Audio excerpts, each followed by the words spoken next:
नमस्कार दोस्तों, स्वागत है आप सभी लोगों का एक बार फिर से। तो आज के जो वीडियो का विषय है माघ पूर्णिमा के बारे में है। तो वीडियो में शुरू से लेकर के आखिरी तक बने रहना है। ये जो जानकारी बहुत ही सुंदर है, ज्ञानवर्धक जानकारी है। वास्तव में हम सब माघ पूर्णिमा क्यों मनाते हैं, माघ पूर्णिमा मनाने के पीछे क्या कारण है, इसके पौराणिक कथा, धर्म लिखित जानकारी एवं इस दिन किए जाने वाले उपाय बताऊंगा, जो उपाय आपके जीवन को बदल करके रखेंगे। दोस्तों, माघ पूर्णिमा के दिन संगम पर माघ मेला भी लगते हैं और ऐसा कहा जाता है कि माघ मेला में जाते हैं, स्नान करते हैं तो इसका बहुत ही ज्यादा खास महत्व होते हैं, क्योंकि पुराणों में स्पष्ट लिखे हुए हैं कि माघ माह के पूर्णिमा के दिन जो देवता होते हैं सब धरती पर आ जाते हैं। जितने भी सब देवी देवता होते हैं सब धरती पर आ जाते हैं, लेकिन रूप बदल करके मानव रूप में गंगा नदी में स्नान करते हैं। तो हम सब मानव को भी स्नान जरूर करना चाहिए। और इस शुभ संयोग में अगर इस तिथि में माघ पूर्णिमा के दिन दान करते हैं, कोई पुण्य करते हैं, मंत्र का जाप करते हैं, तो उन्हें बहुत ही ज्यादा देवी देवताओं के आशीर्वाद प्राप्त होते हैं। पुराण कहते हैं कि माघ पूर्णिमा के दिन स्वयं भगवान श्री विष्णु जी गंगा जल में निवास करते हैं। बिल्कुल, यार पुराणों की बात को कभी झूठलाया नहीं जा सकता। और गंगा जल में आप जिस दिन भगवान विष्णु जी निवास कर रहे हैं और उस दिन स्नान करते हैं तो आपके तकदीर अवश्य चमकेंगे। इसी साथ साथ पूर्व समय पूर्वकृत जो पाप होते हैं ये सब मिटते हैं। तो इस दिन गंगा स्नान करने से भगवान विष्णु जी की कृपा मिलती है तथा धन संपन्नता, लक्ष्मी, यश, सुख, सौभाग्य तथा उत्तम संतान की प्राप्ति होती है। मैं बहुत सारे वीडियो में बहुत सारे जो मेरे वीडियो है उसमें मैं आप लोगों को जानकारी बता चुका हूं कि धन देने का अधिकार माँ लक्ष्मी को है, लेकिन किसके किस्मत में कितना धन देना है ये निर्णय भगवान विष्णु जी करते हैं। तो मित्रों, माघ पूर्णिमा पर गंगा तथा अन्य पवित्र नदी के सरोवर तट पर स्नान करते हैं, तिलांजलि देते हैं। अगर अपने पितरों के निमित्त हेतु पितृ तर्पण करते हैं तो इससे भगवान नारायण बहुत प्रसन्न होते हैं। और इस दिन दान दक्षिणा जो करते हैं इसके प्रभाव 32 गुना ज्यादा फल मिल जाते हैं, इसलिए इसे 32 पूर्णिमा भी कहते हैं। इस दिन जो भी दान करते हैं उसके प्रभाव 32 गुना ज्यादा बढ़ते हैं, 1 गुना नहीं बल्कि 32 गुना बढ़ जाते हैं, इसलिए इसे 32 पूर्णिमा भी कहते हैं। इस माघी पूर्णिमा को ना 32 पूर्णिमा कहते हैं। देखिए, हमारे धर्मशास्त्र कहते हैं दान करने से सभी तरह के कष्ट मिटते हैं। अगर आपको शनि, राहु, केतु, कोई निज ग्रह आपको परेशान करते हैं तो अगर आप कोई ज्योतिषाचार्य के पास जाते हैं तो आपको बोला जाता है कि आप तिल का दान करें, सरसों का दान करें या फिर काले वस्त्र का दान करें, कंबल का दान करें। ऐसा क्यों बोलते हैं? इसके पीछे कारण है दान करने से सभी तरह के कष्ट मिटते हैं। दोस्तों, घर में धन समृद्धि का बढ़ोतरी होता है और इस दिन अगर लक्ष्मी को पीले तथा लाल रंग की सामग्री अगर आप अर्पित करेंगे पूजन पाठ करने के बाद तो माता लक्ष्मी प्रसन्न होती हैं। आइए माघ पूर्णिमा की शुभ मुहूर्त जानते हैं। तो 2023 में ये 4 शुभ योग बन रहे हैं। 4 शुभ योग बन रहे हैं। 4 फरवरी 2023 शनिवार को रात्रि 9:29 में माघ पूर्णिमा का जो उदय काल शुरू हो जाएंगे और जो समापन है 5 फरवरी 2023 रविवार को रात्रि 11:58 में समाप्ति होगा। कौन कौन से 4 शुभ योग का निर्माण हो रहा है आइए जानते हैं। सर्वप्रथम तो रवि पुष्प योग का निर्माण हो रहा है। रवि पुष्प योग के दिन जो भी वाहन खरीदते हैं, जो भी चीज खरीदते हैं, नया व्यापार शुरू करते हैं, उसमें ऐसा माना जाता है बिल्कुल ही 1000 गुना ज्यादा बढ़ोतरी होते हैं। तो सुबह 7:10 से लेकर के 12:13 तक रवि पुष्प योग का निर्माण हो रहा है। और इस योग में कोई भी जड़ी बूटी खन करके लाते हैं तो वो जागृत रहते हैं, वो अपना तत्काल प्रभाव दिखाते हैं। इस दिन कोशिश करें अच्छे से अच्छे चीज जो खरीदना चाहते हैं वह जरूर खरीदे। और सर्वार्थ सिद्ध योग का भी निर्माण हो रहा है जो कि 7:10 में होगा और 12:13 में समाप्त हो जाएगा। बाकी 2 योग हैं ये आपके लिए नहीं है। दोस्तों, अगर इस दिन प्रयाग में माघ मास के अगर अंदर 3 बार स्नान करते हैं, प्रयाग में माघ मास के अंदर में अगर 3 बार स्नान करते हैं तो जो फल इस प्रकार से होता है बता रहा हूं, वो फल अगर पृथ्वी में 10,000 अश्वमेघ यज्ञ करते हैं वो फल प्राप्त नहीं हो पाता। केवल 3 बार माघ महीने में या फिर पूर्णिमा के दिन स्नान कर लें, उसके बाद भी आप स्नान कर सकते हैं। जैसे कि पूर्णिमा के दिन स्नान कर लीजिए, उसके पहले भी स्नान कर लीजिए, उसके पहले और स्नान कर लीजिए, और हो सके तो उसी दिन 3 बार डुबकी लगाइए, 3 बार स्नान कीजिए। तो ऐसा माना जाता है 10,000 अश्वमेघ यज्ञ करने के बाद जो पुण्य की प्राप्ति नहीं हो पाता, केवल 3 बार पूर्णिमा के दिन स्नान करने से, माघ महीना में स्नान करने से मिल जाते हैं। पद्म पुराण में माघ मास के महत्व का वर्णन करते हुए कहा गया है कि पूजा करने से भगवान विष्णु जितना प्रसन्न होते हैं उतना माघ महीने में स्नान मात्र से हो जाते हैं। अब इसके पीछे कारण समझिए, क्योंकि भगवान विष्णु भगवान नारायण इस समय मछली रूप में, बिल्कुल ही मछली रूप में सरोवर में रहती हैं। समस्त जितने भी पवित्र तीर्थ कहे गए हैं, पवित्र जो नदी कहे गए, सब में निवास करती हैं। इसलिए सभी पापों से हमें स्नान करने से मुक्ति मिलती है। भगवान विष्णु जी हम पर अपनी प्रीति बरसाते हैं, कृपा बरसाते हैं और हमें सभी प्रकार के रोग एवं दोषों से बचाते हैं। तो चलिए इस वीडियो में जानते हैं माघ महीने की पौराणिक कथा को ध्यान से सुनना। हमारे धर्म लिखित शास्त्रों में कहे गए हैं कि माघ महीने की इस कथा को सुनने से पापी से पापी मनुष्य का उद्धार हो जाते हैं और कैसा भी दरिद्र व्यक्ति हो, जीवन में चली परेशानी हो, दोष हो, तकलीफ हो, वो सब दूर हो जाते हैं। तो वीडियो को आपको ध्यान से देखना है, ध्यान से सुनना है। अगर आपको समझ में नहीं आएंगे तो कमेंट बॉक्स में पूछ सकते हैं। और सभी लोगों को कहना चाहूंगा अपना कम से कम आज जो है 10 मिनट का बहुमूल्य समय जरूर दीजिए। इस प्रकार की जानकारी आपके जीवन को, आपको स्वयं आगे बढ़ने में काफी मदद करते हैं। तो कथा इस प्रकार से है। पौराणिक कथा के अनुसार नर्मदा नदी के तट पर शुभव्रत नाम का विद्वान ब्राह्मण रहते थे। नाम क्या था? शुभव्रत नाम का विद्वान ब्राह्मण रहते थे, लेकिन वे काफी लालची थे। किस प्रकार से लालची थे? इनका लक्ष्य किसी भी तरीके से धन कमाना था और ऐसा करते करते ये समय से पूर्व ही वृद्ध दिखने लगे, क्योंकि केवल इसका एक ही लक्ष्य था, न खाने का ठिकाना, न रहन सहन का ठिकाना, न शरीर के प्रति इनका कोई ध्यान। इसलिए समय से पहले वृद्ध दिखने लगे। और आज भी बहुत से लोग समय से पहले वृद्ध दिखने लगते हैं, जो कि धन के प्रति केवल दौड़ते हैं। और दोस्तों इससे कई प्रकार की बीमारी चपेट में ले लिए और इसी बीच उन्हें अंतर ज्ञान हुआ कि उन्होंने पूरा जीवन तो धन कमाने में बिता दिए हैं, अब जीवन का उद्धार कैसा होगा। अगर इस प्रकार के विचार प्रत्येक मनुष्य का हो जाए तो ऐसे व्यक्ति की तकदीर ही चमक जाए। तो इस क्रम में उन्हें माघ महीने में स्नान करने का जो महत्व है, एक श्लोक याद आया, क्योंकि ये जात के ब्राह्मण थे। तो इस प्रकार से इन्हें कोई धर्म का ज्ञान दिया, इन्हें स्वयं की ज्ञान की अनुभूति हुई। फिर इसके बाद इन्होंने स्नान करने का संकल्प लेकर के ये जो ब्राह्मण है संकल्प लेकर के नर्मदा नदी में स्नान करने लगे। करीब 9 दिन तक ये स्नान किए। इसके बाद इनकी तबीयत बहुत ज्यादा खराब हो गई और इनको मृत्यु आ गया। ध्यान से सुनना। ये सोच रहे थे कि जीवन में कोई ये सत्कर्म नहीं किए हैं, इसके कारण इन्हें नरक का दुख भोगना पड़ेगा, क्योंकि केवल ये धन कमाने में अपनी सारी जिंदगी को बर्बाद कर चुके थे। लेकिन वास्तव में मात्र 9 दिनों तक इसने मां नर्मदा नदी में स्नान किए, माघ महीने में स्नान किए और स्नान के प्रताप से इन्हें मोक्ष की प्राप्ति हुई। ये प्रथम कथा है और ऐसा माना जाता है कि जो व्यक्ति माघ महीने में स्नान करते हैं, चाहे कैसा भी पापी मनुष्य हो, उन्हें मोक्ष की प्राप्ति हो जाती है।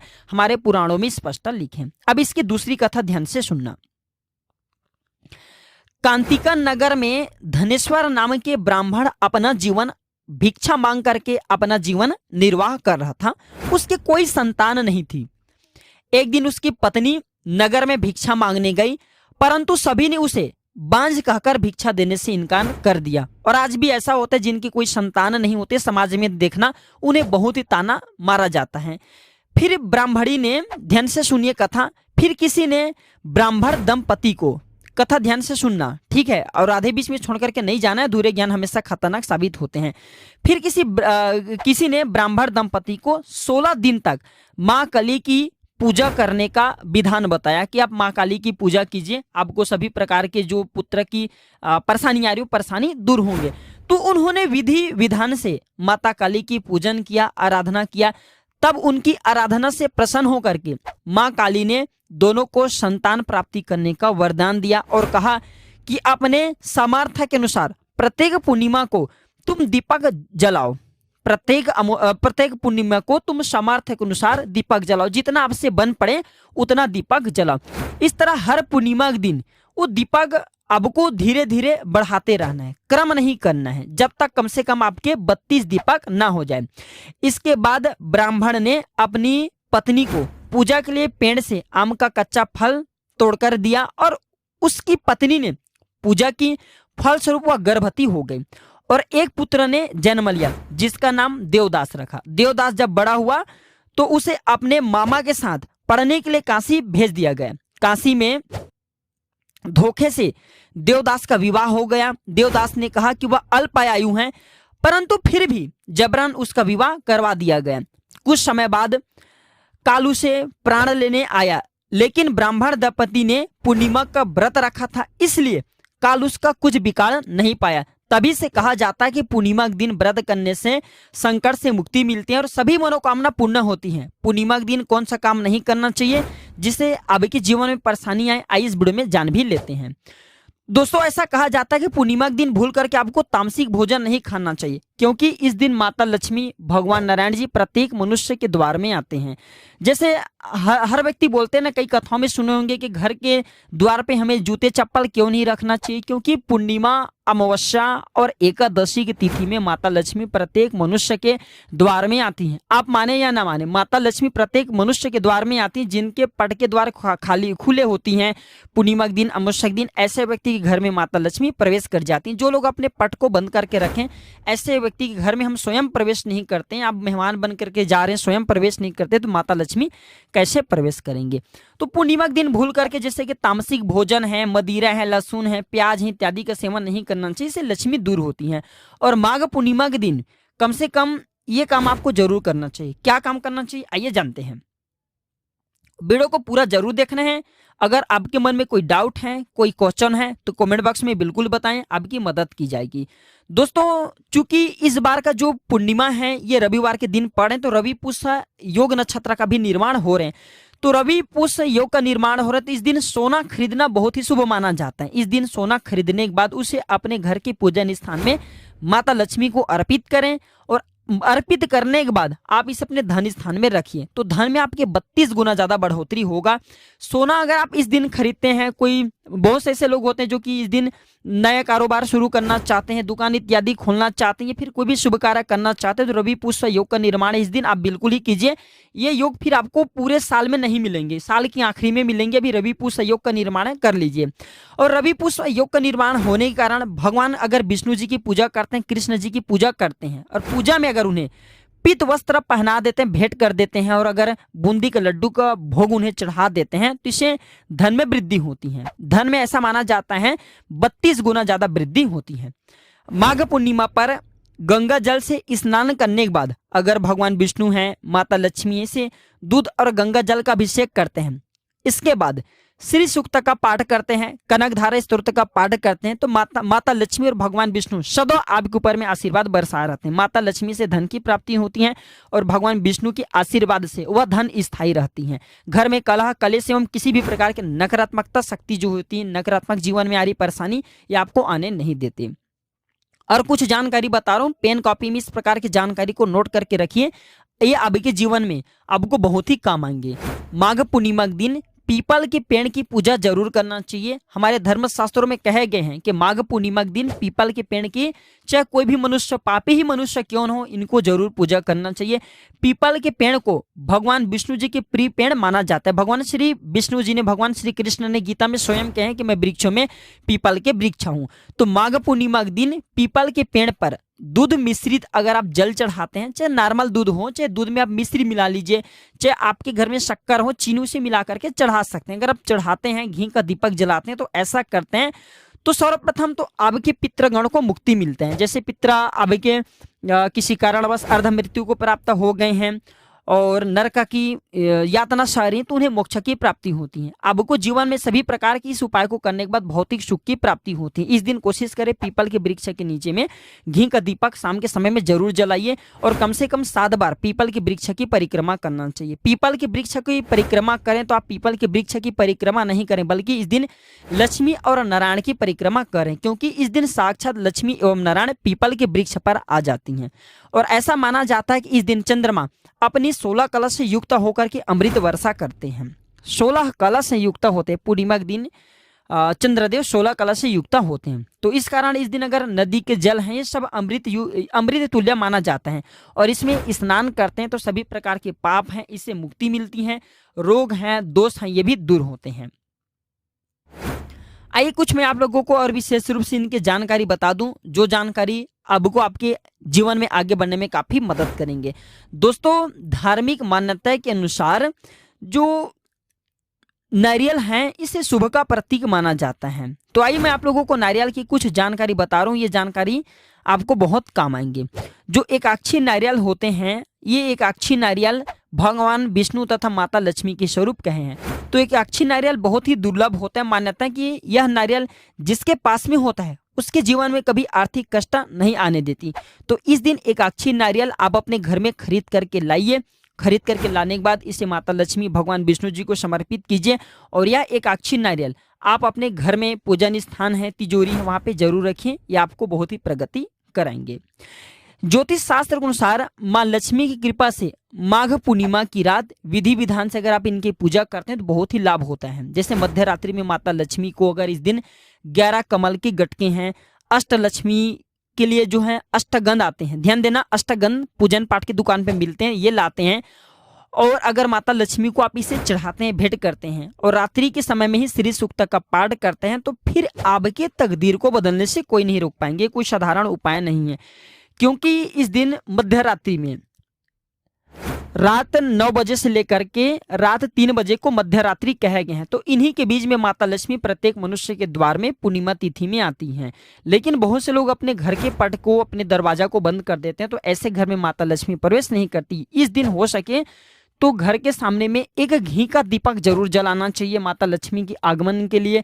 और इस दिन और भी बहुत सारे कार्य हैं जिसे करना चाहिए, जैसे कि आप अपने घर के मुख्य द्वार पे घी का दीपक जलाइए, तुलसी के जो माता जी की जो चौरी वहाँ पे जलाइए, घर के जो आंगन है वहाँ पे भी अब से जैसे बन पड़े घी का दीपक नहीं जला सकते, सामर्थ्य नहीं है तो नॉर्मल तेल का भी, फली तेल का दीपक जला लीजिए, सरसों तेल का दीपक जला लीजिए, लेकिन रात भर जलना चाहिए। माता लक्ष्मी जिस घर में दीपक जलती हैं उसके प्रकाश को देख करके उस घर में अगर माता लक्ष्मी ऊपर से भ्रमण करते हुए जा रही तो ऐसे घर में स्वयं बिना पूछे फिर प्रवेश कर जाती हैं।